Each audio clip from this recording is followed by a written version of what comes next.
This is a legacy episode of the Lesbian Historic Motif podcast, originally released as part of the Lesbian Talk Show podcast group. Some references may be obsolete. The show looks at lesbian-relevant themes in history and literature, has interviews and discussions about current historical fiction with queer female characters, including fantastic versions of the past, and presents new original historical fiction for your enjoyment.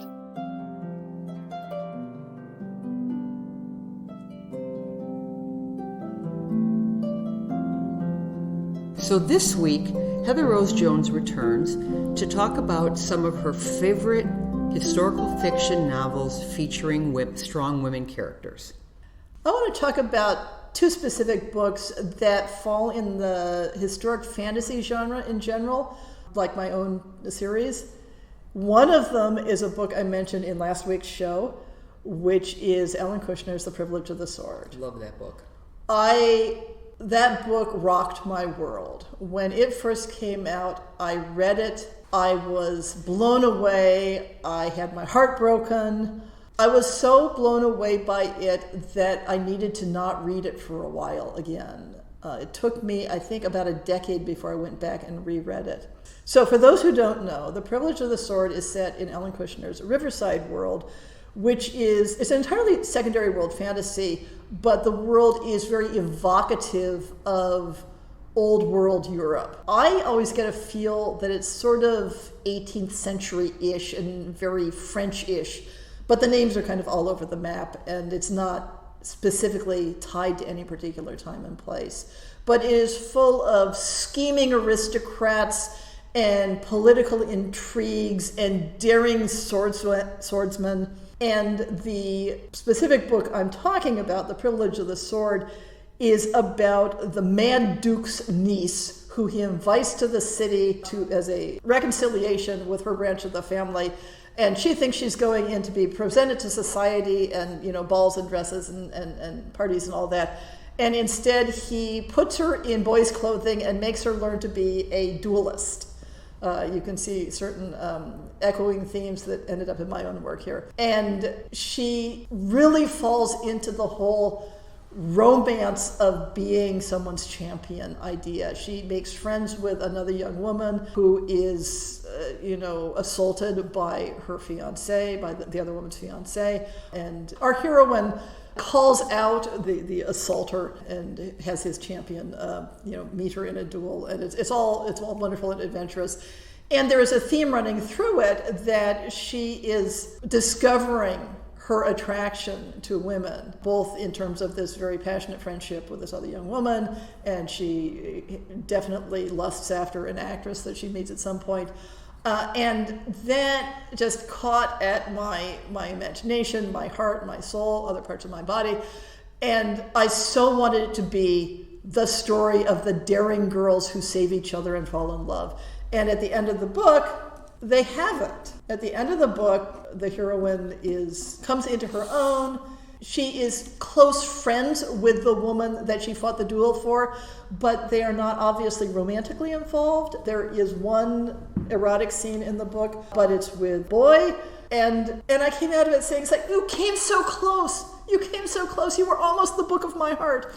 And that's why it took me a long time to come back to rereading it. Mm-hmm. And part of that was I needed the distance to be able to read the book for what it was and not for what I wanted it to be. And that is always so hard. Yeah. And it's so unfair to the author. Yes. And the other thing was, during that decade, I wrote Daughter of Mystery. And I needed to not go back and read The Privilege of the Sword until Daughter of Mystery was done, finished, signed, sealed, and delivered. Not because I was worried about being influenced or anything, but because I needed that closure. I needed to have written the book that I wanted it to have been, so I could go back and appreciate Privilege of the Sword for what it was. And I did this thing in my blog where, before I did the reread, I wrote the review of the book I remembered and the book I wanted it to be. Mm. And then I reread it, and then I wrote the review from that point of view. Interesting. And I was able to see it a lot more clearly. And on the reread, it was much more clear to me that Catherine, the protagonist, was in fact solidly bisexual, and that this was not a betrayal of who she was meant to be. It was, this is the character that she is. This is the story that should have been told about her, and it's okay. And it's also okay because I've written my own book by then.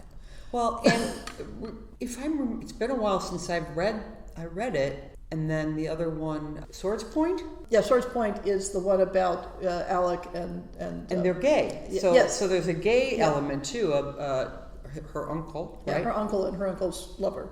Yeah. So that was it was fun to have that too. And that story was good and too. I get the impression that the wild success of that book was why she felt able to write a book, with a queer female character. Because, when did Swords Point come out? This was back in... It's got to be 15 years at least. Yeah, a while ago. And it was very much a new thing back then. Right. Not that queer people were new, but, No. getting mainstream book contracts for writing fantasy about gay men was new. So the other book I wanted to talk about also has a not so much a real world historic setting, but a historically inspired setting, and that is T. Kingfisher's The Raven and the Reindeer. Ooh, I don't know that one. Which is, so T. Kingfisher is Ursula Vernon when she's not writing children's books. What is it? What's the book? The Raven? The Raven and the Reindeer. It is a retelling to some extent of Andersen's The Snow Queen. Okay. Except in this one, Goethe and the robber girl fall in love. And there's this wonderful line somewhere in it where Goethe is thinking to herself, it's like, nobody told me that you could kiss girls. I didn't know this was a thing. It's like, that is so wonderful. But the reason I love that book is not simply that the central story involves two girls going on adventures and falling in love in the process, but because, Ursula Vernon writes oddball characters, and she writes animal characters so well. And the titular Raven and the Reindeer are major characters in the book. The Raven is a talking raven, and it is so raven-like that you believe that if ravens could talk, this is exactly what they'd say, and the sorts of things that they'd talk about. And the reindeer comes into it. There's a sort of a spoilery thing about the reindeer, but again, there is a reindeer character that is just very reindeer-y. And does it also talk? Is it also? We're getting into spoilery territory here. All right. But and then there are some other animal characters in the process. But they go on this adventure. They go on this quest. Goethe goes on a quest to rescue her childhood sweetheart, what's-his-face, he's forgettable, from the Snow Queen, and discovers in the end that maybe she didn't need to do that. Maybe she was mistaken about him all along, and then she lives happily ever after with her robber girl in the end. It's a fairy tale, it's a quest adventure, it's sort of young adultish in feel, but not in a genre way, but just in a sort of a look and feel way. Mm-hmm.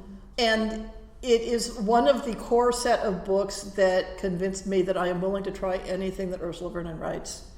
And I have not always liked all of her books, but that one, when I tweeted immediately after finishing reading The Raven and the Reindeer, I believe the phrase was, I love this book with the blazing fire of 1,000 suns. And that has been my motto ever since. That is what, even if I am losing some of the details of what I loved about it, what I remember is it hit me that hard. Yeah. And hey, queer girls having adventures in Lapland, fantasy Lapland, with reindeers and ravens. So T. Kingfisher. It is also Ursula Vernon. Is also Ursula Vernon, yes. Awesome. And she writes fabulous mythos stories. She has her own sort of American folktale mythos that she has a number of books set in, and it's just, she's wonderful. It's always really dangerous to spend any time with you, Heather, because I always come away with at least 3 books that I need to read, and now you've given me a whole nother author whose work I need to look into. How did you discover The Raven and the Reindeer? I think by then I was already following Ursula on Twitter, which her Twitter feed is a thing of joy and a delight, and has chickens.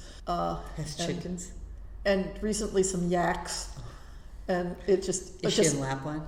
Is she live in Lapland? Oh, no. She lives in the American South. Oh, okay. She is a character in her own story, and you just need to, peek in. Awesome. But, yeah. And how did you discover Privilege of the Sword? I think I had read Swords Point first, and that was back in the days when you heard about books by going to science fiction conventions rather than by hearing about them through social media. It's so, I read Swords Point when it first came out, and I snapped up Privilege of the Sword, the moment it hit the Other Change of Hobbit's shelves. Sure, yeah, mine too, for sure. So that was back in the days when, book discoverability was you walked in the door of a bookstore and you said, "Hey, Tom, what's the new books that I would like?" And he tells you and you do. What a day. Remember those days? Yeah. Tom turned us on to... We're talking about Tom Whitmore, who was one of the co-owners of the Other Change of Hobbit bookstore, which was a wonderful bookstore in Berkeley. But yeah, he turned Peggy and I on to Mercedes Lackey, her Oathbound, series, which I was convinced we slurped those 3 books up and loved them. And then one day, scrolling through the television, we see these 2 characters ride by, and we're like, "Oh, look it's Tarm and Kethri." But no, it was Xena and Gabrielle. And so, the rest is history with that. But I think he probably put Privilege of the Sword in my hand, or if not, it caught my eye because it was a girl with a sword on the cover. Yeah, and that was how I used to discover books. I would, wander in the bookstore about once every couple of weeks and look at the rack of, recent releases and buy more books than I could possibly read. Absolutely. Are there, so this is an author that you follow, this T. Kingfisher and Ursula Vernon. Do you have any other authors whose books you might buy sight unseen just because they wrote the book? Oh, absolutely. Yeah. I am a major fan of Beth Bernobich's fantasy stories. She's writing now under Claire O'Dell, and I have reviewed a lot of her books on my blog, so just check them out. Her current series is definitely not my usual thing. It's near future, post-apocalyptic thrillers inspired by Sherlock Holmes and Dr. Watson, only turned into queer black women. Wow. Yeah. That's a lot. Wow, the politics hit a little bit too close to home. She had to rewrite bits of the first book after Trump got elected because suddenly it needed to be more fictional. Right. But she also has a series from when she was writing under her actual name previously that is set in this alternate world. The titles are coming to me out of order, but Queen's Hunt is one, and there's a new one from that series that is just about to come out, The Jewel Bright Sea, which these are all linked together because in this world you reincarnate. And you sort of follow people you have connections to through time. Oh, interesting. Except you're not always synchronized with each other. Oh. But then on top of that, it's like, politics and intrigue and adventures and fun and magic. And pretty much anything she writes, I will buy because even when they are in genres that I'm not usually a fan of, I know I will enjoy it. Who else? Well, another author that I have really been enjoying queer books from is Catherine Lundoff, who has sold 2 stories to my audio fiction series. I don't read everything of hers because she writes horror, she writes erotica, and some other things that are just not my thing. I think I grabbed 1 or 2 of her books because you gave them rave reviews. Yes, that name definitely sounds familiar. When she hits the genres that I like, I love what she does. And of course, you can tell I love her writing because I buy it for my podcast. Right. I worry that I am gonna forget somebody because I'm not really good at coming up with people off the top of my head. Now, yeah, I kind of threw that question at you, but I'm always curious. Yeah, when I actually want to make lists of authors I love, I go through my reviews and my database. My database, yes. Your database, of course you do.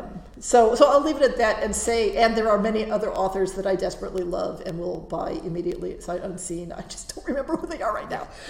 Well, that's a blog for another day. Oh, well, so Heather, thank you so much for taking the time to share your top historical books with us. Well, thank you so much for inviting me to be on my own show. It was a delight.